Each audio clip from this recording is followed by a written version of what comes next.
Hi friends, இப்போ நம்ம சூப்பரான இட்லி மாவு ரெடி ஆயிடுச்சு.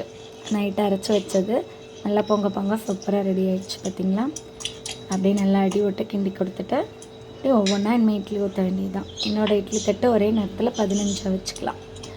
நம்ம இட்லி ஊற்றுவோமா, நான் ஒன்று ஒன்றா அப்படியே ஒன்று எடுத்து ஊற்றிட்டு எல்லா கொள்ளையிலையும் அழகாக எடுத்து ஊற்றிட்டு ஒரு 5 நிமிஷம் மூடி வச்சோம்னா சூப்பரான இட்லி ரெடி. இட்லிக்கு சட்னி சாம்பார் என்ன வச்சு சாப்பிட்டாலும் சரி, எனக்கு எப்போவுமே இட்லிக்கு பொடி வச்சு சாப்பிட்றதுக்கு ரொம்ப பிடிக்கும். எப்படி மூடி வச்சுட்டு ஒரு 5 மினிட்ஸ் நல்லா வேக வச்சிங்கன்னா சூப்பரான இட்லி நம்மளுக்கு தயாராகிடும். இட்லிக்கு பொடி வச்சு சாப்பிட்றவங்களுக்கெல்லாம் பிடிக்குமா, இல்லைன்னா சட்னி சாம்பார் பிடிக்குமான்னு எனக்கு கமெண்ட் பண்ணுங்கள். என் பையன் எப்போவுமே இட்லிக்கு பொடி கேட்பான். நான் சட்னி நல்லா கார சட்னி வச்சு சாப்பிட பிடிக்கும். ஒவ்வொருத்தருக்கு ஒவ்வொரு டேஸ்ட். இந்த பார்த்திங்களா, நல்லா சாஃப்டான சூப்பரான இட்லி ரெடி. பாய்.